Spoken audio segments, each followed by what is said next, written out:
स्वागत है आप सभी का उत्तराखंड एक्सप्रेस में। मैं हूं नीलू। करते हैं खबरों की शुरुआत। तो आज देहरादून में 4 लेन हाईवे का लोकार्पण होगा। हरिद्वार देहरादून 4 लेन हाईवे का आज लोकार्पण किया जाएगा। 1 बजे के करीब केंद्रीय मंत्री नितिन गडकरी लोकार्पण करेंगे। सीएम त्रिवेंद्र रावत भी कार्यक्रम में हिस्सा लेंगे।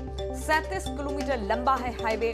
1000 करोड़ की लागत से हाईवे को तैयार किया गया है, जिसका लोकार्पण आज नितिन गडकरी द्वारा होगा। वर्चुअली वो जुड़ेंगे इस कार्यक्रम में। इसके अलावा मुख्यमंत्री त्रिवेंद्र सिंह रावत भी इसमें शरीक होंगे। करीब 1 बजे केंद्रीय मंत्री नितिन गडकरी इसका लोकार्पण करने वाले हैं। 37 किलोमीटर लंबा होगा ये हाईवे। 1000 करोड़ की लागत से तैयार किया गया है और सुविधा बहुत ज्यादा हो जाएगी 4 लेन के जुड़ने से।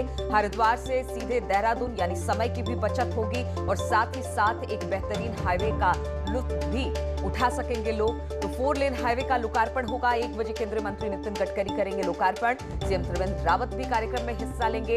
करीब 37 किलोमीटर लंबा ये हाईवे होगा, जिसे 1000 करोड़ की लागत से तैयार किया गया है। और बातचीत करने के लिए सुनील नवप्रभात इस वक्त देहरादून से हमारे साथ जुड़ गए हैं। सुनील, हरिद्वार देहरादून हाईवे आज इसका लोकार्पण होना है। कितना फायदा यहाँ के लोगों को और जो दिल्ली एनसीआर से भी देहरादून या हरिद्वार जाना चाहते हैं उनके लिए?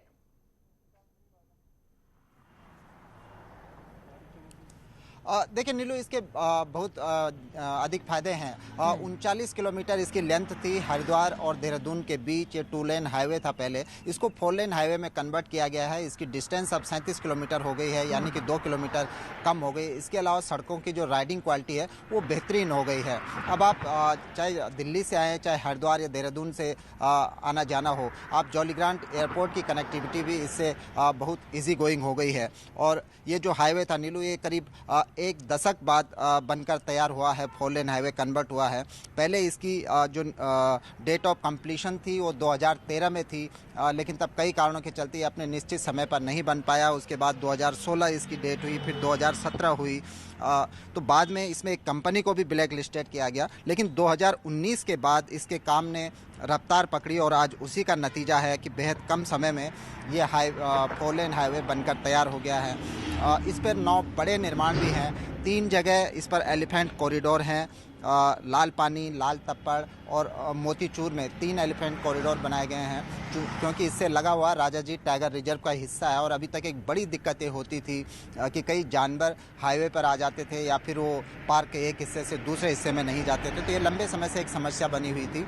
तो 3 एलिफेंट कॉरिडोर बनने के बाद एक तो वाइल्ड लाइफ की समस्या समाप्त हुई। इसके अलावा इस पर 6 बड़े अंडरपास और बाईपास भी बनाए गए हैं। तो कुल मिलाकर एक कोशिश है कि जो यात्रा है उसको बेहतरीन बनाया जाए, उसको एक सुगम बनाया जाए और सड़कों की जो राइडिंग क्वालिटी है उसको बेहतर से बेहतर बनाया जाए।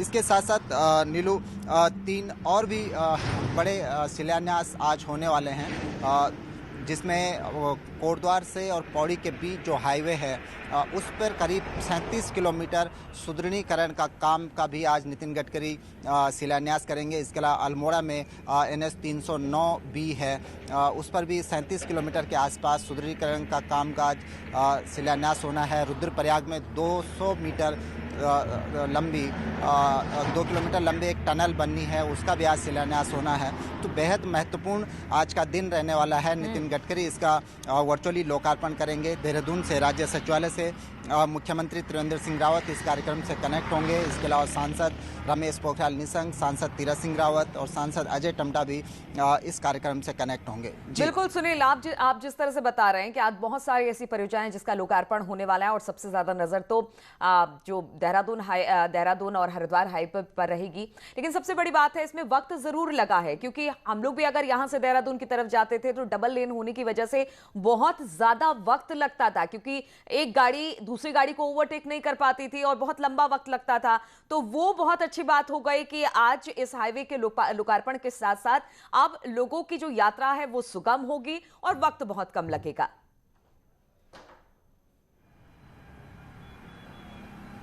बिल्कुल नीलू, खासकर हरिद्वार महाकुंभ के मद्देनजर इससे बेहद सुविधाएं लोगों को मिलने वाली हैं, श्रद्धालुओं को मिलने वाली है। और सरकार का एक टारगेट था, सरकार ने पहले भी ये बात कही थी, जो डेट ऑफ कंप्लीशन जब कंपनी को दिया गया था, NHAI ने इस हाईवे का 4 लेन में सुदृढ़ीकरण का काम किया है, तो तब उसको टारगेट दिया गया था कि महाकुंभ से पहले इसका निर्माण कार्य कंप्लीट हो जाना चाहिए। कई बार मुख्यमंत्री त्रिवेंद्र सिंह रावत ने सीधे इसकी मॉनिटरिंग की। पिछले ही महीने आपने देखा होगा कि मुख्यमंत्री ने बाकायदा इसका फिजिकल वेरिफिकेशन भी किया कि क्या जो चौड़ीकरण का कार्य है वो अपने निर्धारित समय पर हो जाएगा।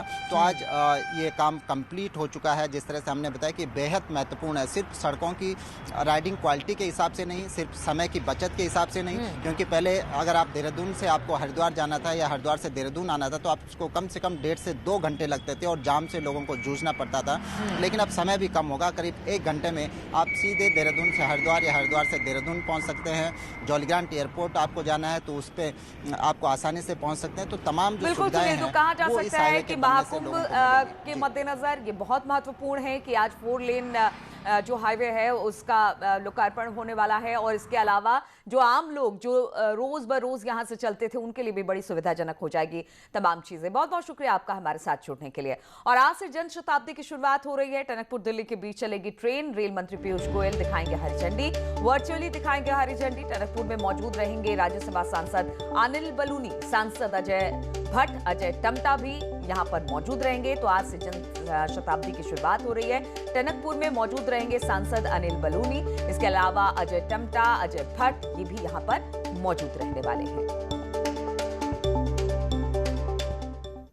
और confederation of all India traders द्वारा जीएसटी के प्रावधानों की समीक्षा की मांग को लेकर आज भारत बंद का आह्वान किया गया है। इस बंद के लिए देश भर में सभी व्यावसायिक बाजार बंद रहेंगे। कैंट का दावा है कि इस दिन देश भर के 8 करोड़ से अधिक व्यापारी हड़ताल पर रहेंगे। वहीं all India transports welfare association ने भी कैट के समर्थन में सुबह 6 बजे से लेकर रात के 8 बजे तक चक्का जाम का ऐलान किया है।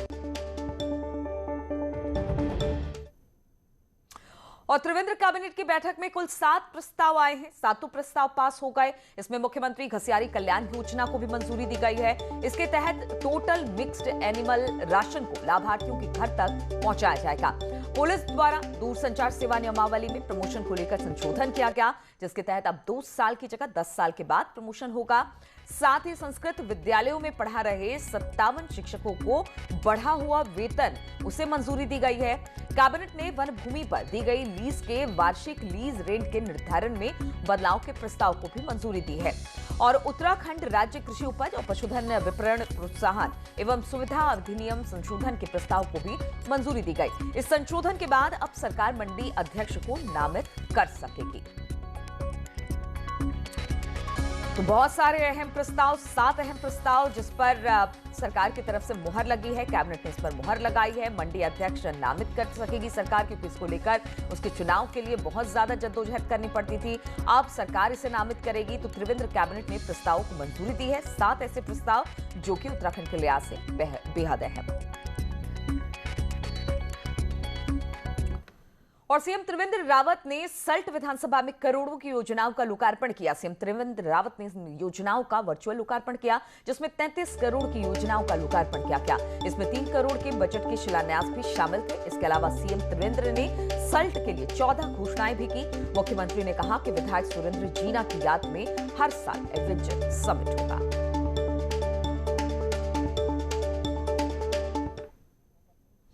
और जसपुर का बाल विकास परियोजना ग्रामीण में विभाग में लगातार विवादों में रहा है। नया मामला कार्यरत एक महिला के साथ मार पिटाई का है, जहां पर पीड़ित महिला ने युवक के खिलाफ कोतवाली में तहरीर दी, कार्रवाई की मांग की। आपको बता दें कि जसपुर बाल विकास परियोजना ग्रामीण में सीनियर सुपरवाइजर के पद पर तैनात सुनीता शाही और गवाह कनिष्ठ के पद पर तैनात दमयंती आर्य ने आरोप लगाया कि विभाग में ही अस्थायी रूप से कार्यरत शुभम अग्निहोत्री ने विभागीय कार्यालय में अभद्र व्यवहार किया और मार पिटाई की, जिसकी पीड़ित ने स्थानीय कोतवाली में शिकायत भी की है। भरी मीटिंग में इसने मुझे बाजारू औरत कहा, सबके सब मुंह देखे। रिटर्न के लिए अपना वेतन स्लिप शुभम अग्निहोत्री जो कि एक संविदा कर्मी है उससे मांगी, तो उसने सीधे मुझ पर अनाप शनाप शब्दों का इस्तेमाल किया। और जब मैंने उससे कहा कि तू ऐसा मत बोल, तो उसने सीधे हाथापाई शुरू कर दी। हाथापाई शुरू करने में मेरा हाथ मोड़ा उसने, हाथ में मेरे मोच भी आई है और चूड़ी मेरी चुभ के जिससे मेरा खून भी निकल गया था हाथ से। इस संबंध में उनके द्वारा जब सूचना मांगी गई तो उसने नहीं दिया और दोनों के बीच में बहस हुई और उनका आरोप है कि इसने मेरे से अभद्र शब्द कहे और जो दूसरा शुभम अग्निहोत्री है उसका कहना है कि इन्होंने मेरे पर अटैक किया था, मारने की कोशिश की गई। ब्रेक के बाद एक बार फिर से आप सभी का स्वागत है। अधीनस्थ सेवा चयन आयोग के सदस्य पद पर नियुक्ति में चर्चित आईएफएस संजीव चतुर्वेदी का नाम उनके अभिलेखों में हेरफेर कर खारिज करने का मामला हाईकोर्ट पहुंच गया है। हाईकोर्ट ने इस मामले में भारत सरकार, उत्तराखंड सरकार, कर्मचारी चयन आयोग, डाक विभाग समेत अन्य को नोटिस जारी किए हैं और 4 हफ्तों के भीतर जवाब दाखिल करने का आदेश दिया है। उत्तराखंड हाईकोर्ट ने केदारनाथ में हेली कंपनियों को उड़ान भरने के टेंडर में अनियमितताओं के मामले में नोटिस जारी किया है। हाईकोर्ट की चीफ जस्टिस कोर्ट ने केंद्र राज्य सरकार समेत नागरिक उड्डयन विभाग समेत 8 हेली कंपनियों को नोटिस जारी कर 3 हफ्तों के भीतर जवाब दाखिल करने का आदेश दिया है। दिल्ली के एश निवासन की जनहित याचिका दाखिल कर कहा कि इन हेली कंपनियों के पास अतिरिक्त हेलीकॉप्टर नहीं है और पायलटों के पास अनुभव प्रमाण पत्र भी नहीं है। याचिका में इस टेंडर प्रक्रिया को निरस्त करने की मांग की गई है।